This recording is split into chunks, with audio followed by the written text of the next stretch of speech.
Hola, buenas. Hoy día continuamos con nomenclatura inorgánica. Hoy toca nomenclatura de compuestos moleculares. ¿Cuál es la diferencia como más marcada entre compuestos iónicos y compuestos moleculares? La diferencia es que los iónicos generalmente eran entre elementos metálicos, mientras que los de compuestos moleculares van a predominar compuestos o elementos, mejor dicho, de carácter no metálico. Primero tenemos una nomenclatura bastante similar a la de los compuestos iónicos. Cuando tenemos dos elementos que están formando un compuesto, o lo que habíamos denominado compuestos binarios, bi de dos, tenemos una nomenclatura bastante similar a lo que vimos. No sé si se acuerdan de los uros, del cloruro, del fluoruro. Es algo muy similar en los casos de los compuestos binarios. Por ejemplo, los ejemplos que tenemos acá, por ejemplo, el HCl, el HBr, el SiC. ¿Cómo se leería esto? Sería el que está a la derecha, cloruro. Acuérdense que era el nombre del elemento y terminación uro. Cloruro, porque es un cloro. Y después sigue ¿de qué? De lo que está acompañando a ese elemento que estamos nombrando primero. Sería hidrógeno, ¿cierto? Porque el que está acompañando es el hidrógeno.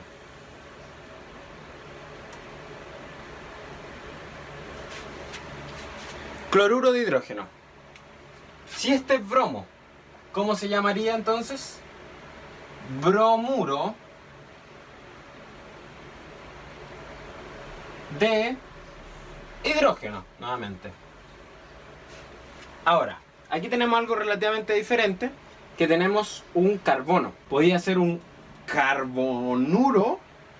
No, pero sí tiene que tener la misma, tiene que tener el nombre del carbono y la terminación uro, por lo tanto sería carburo. Carburo de y el SI es silicio. Carburo de silicio. Esta es la primera parte de la nomenclatura. ¿Qué problema tenemos? O más que problema, ¿qué implicancias tenemos en los compuestos moleculares? Es que hay algunas veces donde los elementos, los mismos elementos, pueden formar diferentes compuestos. Por ejemplo, los casos más clásicos, y que quizás ustedes lo reconozcan, que es el CO y el CO2. Aquí estamos participando el oxígeno, carbono, oxígeno, carbono. ¿Cómo se denominaría esto? Y aquí tenemos otra fórmula o otra forma de nombrar. Vamos, siempre nuevamente partimos del lado derecho. Eso igual está como bien marcado todo el rato. Siempre el lado derecho. Oxígeno y oxígeno. Como en el caso primero del CO es un oxígeno, lo denominamos monóxido.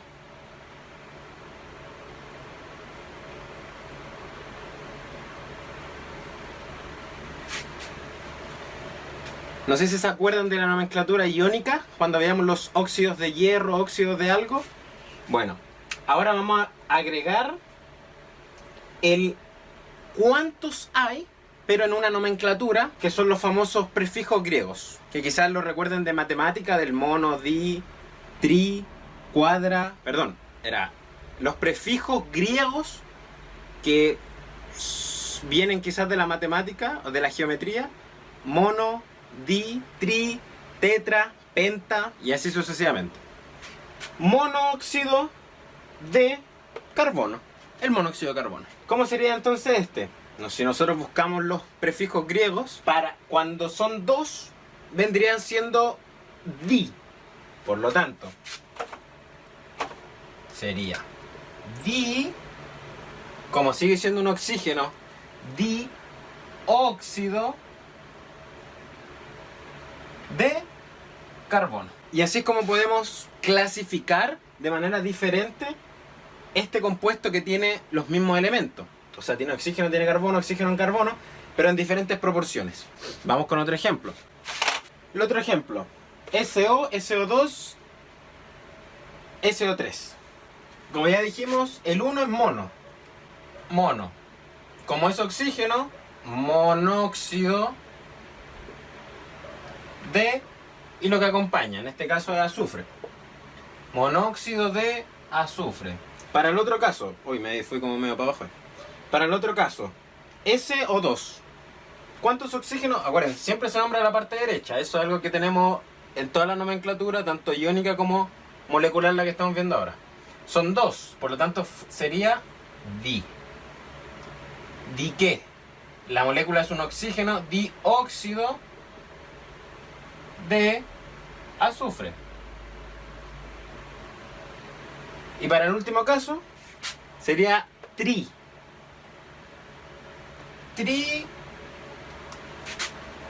Trióxido de azufre. Y eso sería, en términos rápido, simple y express. Ahora, ¿qué pasa? Por ejemplo, nosotros siempre nombramos el que está al lado derecho. Ese sí o sí tenemos que nombrarlo como mono, di, etc. Pero ¿qué pasaría si el que acompaña, el que está al lado izquierdo, tiene más de un elemento? ¿Qué puede pasar? Solamente tenemos una excepción. Cuando está al lado derecho, perdón, al lado izquierdo, podemos ignorar el término mono cuando es uno. ¿Dónde nos va a importar? Al lado derecho. Solamente nos importa el lado derecho. El lado derecho es el que la lleva. Pero al lado izquierdo, podemos, si tiene uno, podemos ignorar ponerle el prefijo mono. Ejemplo. El ejemplo podemos tomar el caso del dióxido de carbono. Nosotros no decimos dióxido de monocarbono. Decimos dióxido de carbono nomás. ¿Sí? Si hubiese un 2 en el carbono sería un monóxido o un dióxido de dicarbono, etc. Como hay uno, lo podemos pasar por alto. Y ya después de esto es solamente hacer ejercicio y nuevamente empezar a memorizar. Y como siempre les digo, la química tiene muchas excepciones, son casos de mucha maña, donde realmente uno puede decir, esta es la regla que se usa para nomenclatura, pero después ustedes van al laboratorio, van a clase y se encuentran que no se cumple tal cual. Casos, por ejemplo, ¿cómo se leería, según lo que acabo de explicar, el NH3? Uno podría decir, y que vendría siendo lo lógico respecto a la nomenclatura, lo que acabamos de ver, sería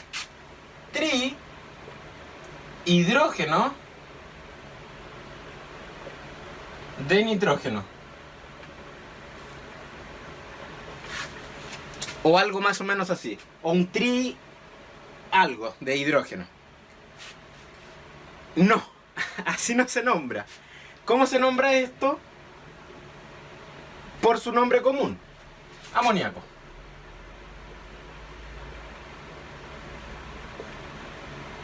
Amoníaco. ¿Por qué? Porque el amoníaco es un nombre histórico. Entonces por eso digo, nomenclatura tiene, como vimos delante, monóxido, dióxido, tetra, di, bla, bla, bla. Tiene para algunos compuestos moleculares una nomenclatura que sea como rigurosa. Para otros, apréndetelos de memoria. Amoníaco, NH3. Este tienen que aprendérselo de memoria porque lo van a ver infinitas veces. Amoníaco. Por ejemplo, otro muy famoso, H2O. ¿Cómo se leería el H2O según la nomenclatura que acabo de explicar? Sería un monóxido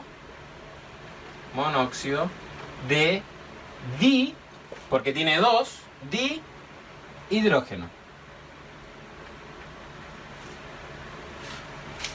Mono, porque tiene un oxígeno, óxido, porque es un oxígeno, monóxido de, como hay dos hidrógenos, dihidrógeno. ¿Esta molécula se llama así? ¿Se llama monóxido de dihidrógeno? No, nunca. De hecho, nadie le va a decir nunca así. ¿Esto cómo se llama? Agua.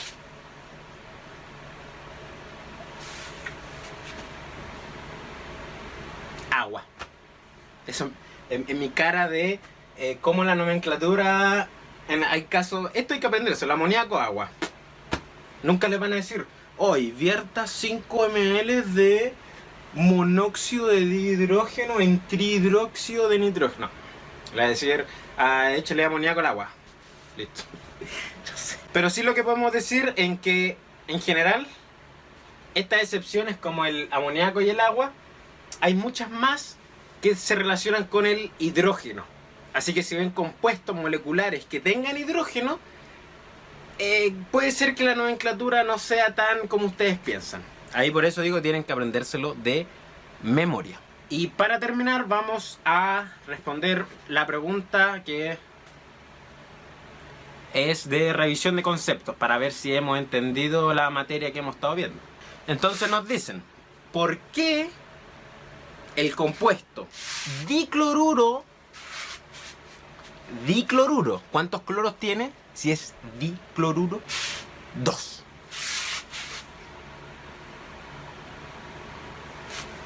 Dicloruro de selenio, la pregunta que nos hacen es, ¿por qué el dicloruro de selenio, este que está acá, dicloruro de selenio, tiene los prefijos griegos dicloruro?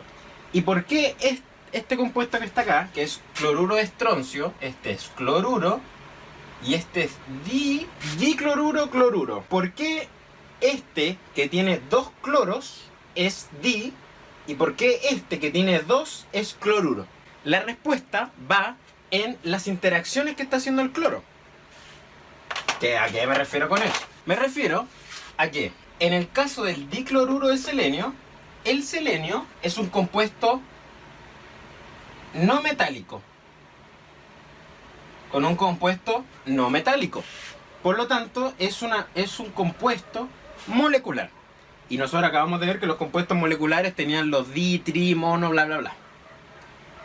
Y el estroncio es un compuesto metálico. Y cuando nosotros habíamos dicho que hablamos de compuestos metálicos, generalmente eran compuestos iónicos. Entonces aquí estamos en presencia de un compuesto iónico y acá en presencia de un compuesto molecular. Por eso tiene diferente nomenclatura.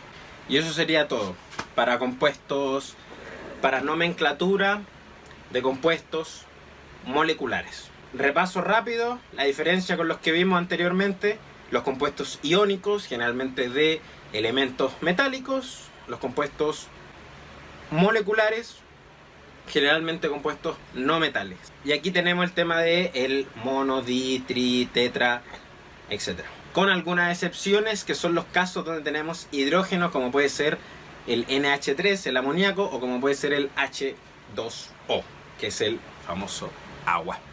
Eso sería todo. Cualquier duda, consulta en comentarios. Y el próximo video de ácidos y bases, nomenclatura. Y aquí de nuevo nos encontramos con el... Bueno, nos vamos a encontrar con el agua, pero nos vamos a encontrar con los bromuros, cloruros de hidrógeno, bromuros de hidrógeno, etc. Nos vemos.